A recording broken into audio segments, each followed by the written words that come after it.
Hey everybody, this is J-Rod here. In case you guys wondering why am I at a different location, reason is Nico's not here. I want to apologize to all of you.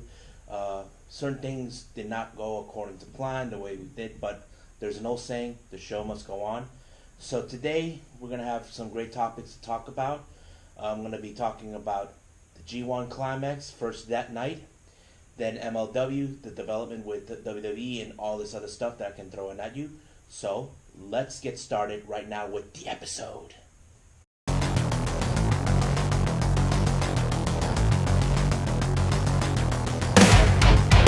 Are you ready? Get up, get up. Get up, get up. Get up, get up.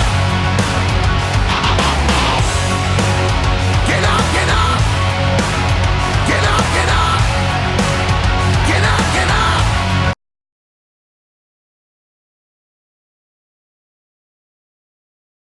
Alright guys, so in case you guys are wondering, right now we have the G1 Climax that happened last weekend. So in case you guys are wondering what it happened, let's go to a brief what the G1 is so that you guys can caught up. The G1 Climax is basically more of a tournament who will be determined to go to Wrestle Kingdom, which is their version of WrestleMania that happens in the start of the year. And this tournament goes not by elimination, but by points. So basically, you have to have a certain amount of points to win. Now, the way it goes, whoever wins a match, they get 2 points. If you lose a match, you get 0 points. Now, you probably ask me, what happened if you get a 1 point? How did that happen? Well, the 1 point that happens only if you are in a draw, basically a time limit draw. So they give you a 30-minute time limit. If you don't make a pinfall or submission from either opponent, each will get a point each. 1 point for one opponent and one to the other. So that's how the system goes. So let's start with what happened in the G1 Climax Night 1 in Dallas, Texas. Now, we're going to start with the B block because the A block, but the B block were there doing their thing with tag teams. So basically, as much as I want to say it's not important, but it is. But these guys were only there because they give like a preview for the fans who were watching the G1, and this is their first time going to Dallas. So right now, let's just go to the main matches with the G1 involving all 10 competitors in the A block. So first match, we got Lance Archer versus Will Ospreay. Now, keep in mind, this is Will Ospreay's first time being in the G1. Now, he's currently the one who won the Best of the Super Juniors and got the title from Dragon Lee a few months back. So this is his first time being in the G1. So this is a good transition for him because he had competed in a heavyweight division competitor with Okada last year. So it was a great match. I'm not going to lie about that. But sadly, there was some things that, like right now, Lance Archer won, but keep in mind this also was Lance Archer's hometown. He's a Dallas native, but it was a good match. I'm not gonna lie. I mean, Will Ospreay did continue to do his aerial assaults like he does, even though he's in the heavyweight division. But I would love to see more what Will he can bring into the table. Second match in the G1, we got Balak Fale versus Evil. This match was more like a rematch of last year because Balak Fale disqualified himself and Evil won the match. So it didn't turn out that way this night. I mean, it was a good match. Two big powerhouses, even though Fale is much bigger than Evil. But in the end, Balak Fale won this match. Of course, he gains 2 points. And I forgot to say, Lance Archer gets 2 points. So that's how the system works. The next match, Zack Sabre Jr. and Sonata. This is a match that people said that Sonata did not won last year's because if you all follow Zack Sabre Jr., he is known as the best technical submission specialist. So basically, he can put you in a hold no matter what move you try to throw at him, and he'll figure it out how to get to it. But it was a good one, and there were times Sonata was trying to put Zack Sabre Jr. in the Paradise Lock, which is, the one move that everybody loves to see in Sonata. But, of course, in the outcome, Sonata won the match. That's 2 points. The fourth match, we had Kenta, who is first time being there. If you guys don't follow Kenta, Kenta was originally from Pro Wrestling Noah. He started there from when Misawa left All Japan Pro Wrestling, and he became dominant in the junior heavyweight division in Pro Wrestling Noah in 2003.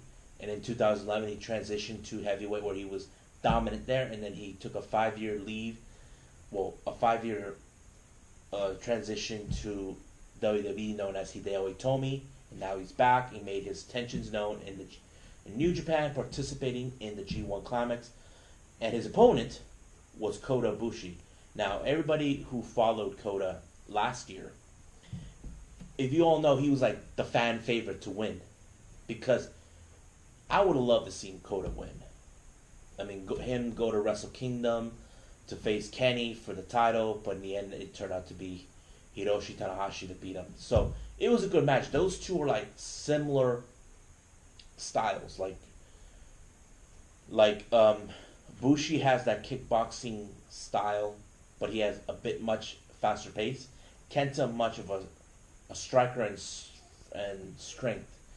But it was a great match. I have to say, there's no doubt about it. I would love to see another match with those guys together.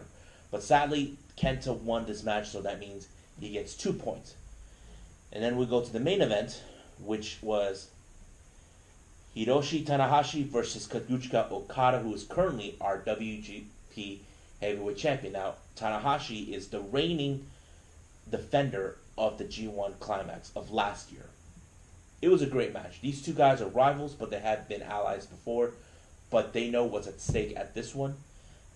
Frankly, the match ended with Okada winning, which is good, because we all know those two, it wouldn't have gone either way with Tanahashi or Okada to win this match. But I would love to see more of it. Now, keep in mind, for the next G1 bleed block competitors, they will start this coming Saturday on July 13th. I think that's it. July 13th, yeah. You'll get to see Moxley, who will be facing Tai Chi. This is Moxley's first time being in the G1. So Shingo and a few others. But I will cover more. The G1 will continue from Saturday, Sunday, and possibly Monday. I will cover those, what's going on from there. Hopefully I can make an episode just covering the whole G1. And we'll see how it goes from there. And if you guys are keeping track of points, make sure you write them down. Like I said, winner gets 2 points.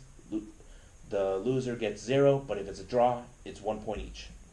So that's it for this part of the New Japan stuff. So right now, we'll keep continuing with this one as soon as possible when it continues with the G1.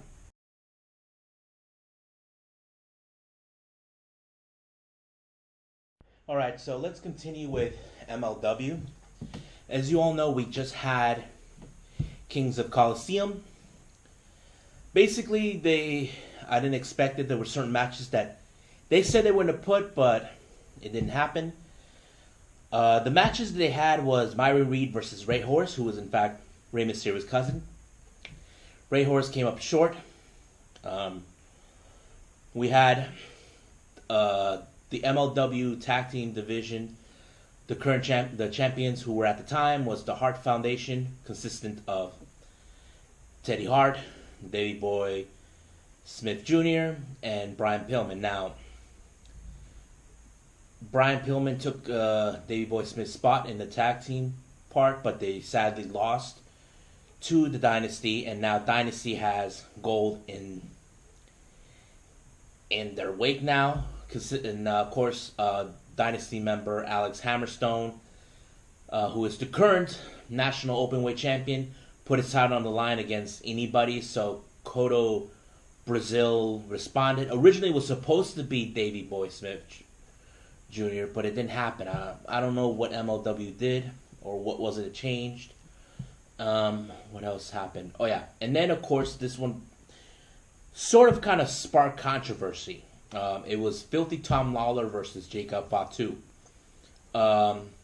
Reports say that Jacob Fatu and the rest of his unit, Contra unit, was consistent with him, Simon Gotch, and Joseph Samael.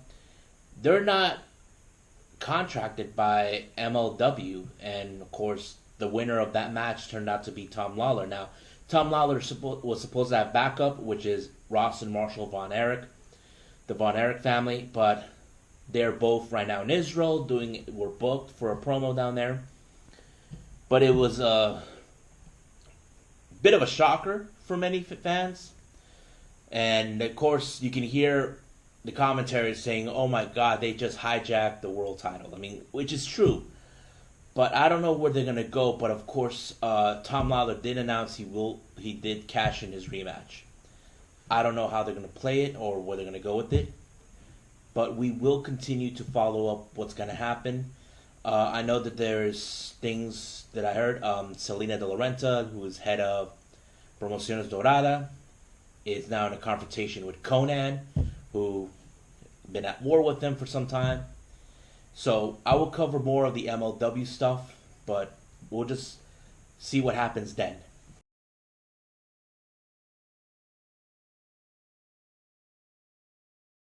Okay, so the latest news about WWE I've heard of. Since last week, there was more of the changes. If you recall, Braun Strowman speared Bobby Lashley through the Titantron in the stage. Things changed. This is something like they say that Paul Heyman had his handiwork on it. But of course he's saying he's not, but fans were not buying it. This past week in Raw and SmackDown, nothing's changed. So far, nothing has changed at all. People were hyped. I mean, last week's show with Raw boosted 10%. This time it didn't. But keep in mind this. I know Eric Bischoff and Paul Heyman are the executive directors for the brands. But the one person who has a final say into this is Vince. Now, he's a very difficult man. Try to convince. He's trying to stay everything PG, but right now, things are not going their way. Of course, they're trying to get the demographic with the teenagers, because that's how it was with the Attitude Era. Me, I was a teenager when I started watching WWE's Raw, because I stopped watching it like some point when they started with the Bret Hart stuff. But yeah, and of course, Vince is the one who makes the final say, but I hope they can try to change new things. But also, there's been talk that many wrestlers who wanted out are getting a new offer with WWE, new deals. First ones I heard was, in fact, Mike and Maria Kanellis. They did sign a 5-year deal. Now, we're not sure what kind of deal they had. Of course, keep in mind that many of these wrestlers left want to leave because of the creativity process.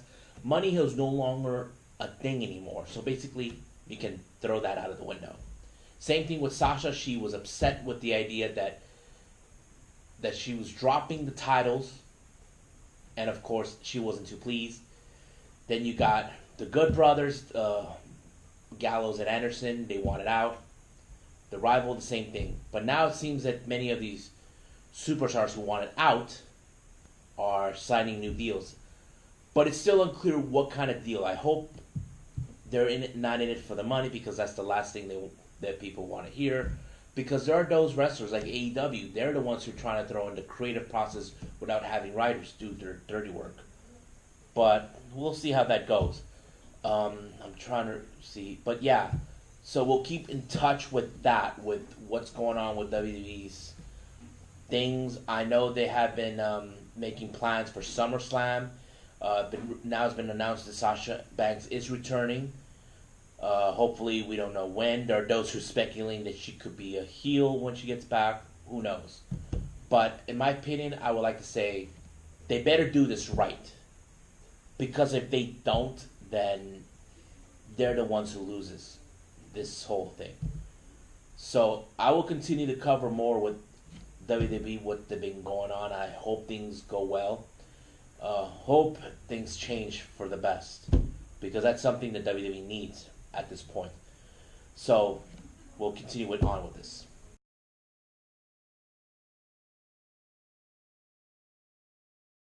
The last thing I'm going to cover right now is AEW. as you all been aware that there was a controversy that happened in their last pay-per-view with Fyter Fest where Shawn Spears whacked Cody Rhodes with the chair in the head. Now, there's always that saying, mistakes happen. Now, in a recent interview by the Young Bucks with Chris Van Vliet, he did state what happened. Apparently, the chair was supposed to break. It didn't happen, but somehow the lip of the chair caused Cody to have his head busted open in the back. Now, somehow this was an error. We don't know what went wrong. But of course, now they have to take that out of the board, knowing that it's not going to work out. But of course, mistakes were made to happen somewhere down the line. But I hope things go well. And so we'll cover more about that. But also keep in mind, when they start with the road of All Out, Jim Ross will have this special interview with Shawn Spears that would explain to him why he did it. Now, if you follow the story about Shawn Spears and Cody, they both known each other since Ohio Valley Wrestling. But we don't know what transpired. But to me, in my honest opinion, I think this was a bigger push, what they wanted to do. You see, Shawn Spears wasn't getting no success in WWE. Much of his ideas were not being used properly. I know there were a small number of people that loved his ideas, but there are those are like, nah. But I think this idea of him going heel is probably the best option, or should I say the best idea ever. Because if you look at him, how he came out at Double or Nothing, he looked more like he was transitioning to a villain, with the hair and the eyes and all this other stuff. But he will participate this coming weekend for Fight for the Fallen in a 6-man tag team match alongside MJF and Sammy Guevara against Joey Janela, Jimmy Havoc, and who else am missing? Jimmy Havoc, Joey Janela. Am I missing anybody? Well, yeah. So there's that. So also Fight for the Fallen will happen this coming Saturday. Matches will be, of course, Shima versus Kenny Omega, a dream match. SCU, Frankie Kazarian, and SCU, Christopher Daniels and Frankie Kazarian against the Lucha Brothers. No, scratch that. It's Frankie Kazarian and Scorpio Sky versus the Lucha Brothers. We have the Bucks versus Cody and Dustin Rhodes. Sonny Kiss versus the Liberian Peter Avalon in the pre-show. Ali versus Brandy Rhodes. And what else? Oh yeah, and of course we got Britt Baker in action, but it's still unclear who is her opponent. And then there's Babe Presley. But I know there'll be more wrestlers along the way that will be in there. Hopefully they'll give out the full card this weekend. But remember, Fight for the Fallen is free, and you can watch it on the BR Live or order on pay-per-view. So that is it for the Deleted Wrestle Zone. So I must bid all of you adieu. So goodbye. Mwah! And have a nice day. Bang!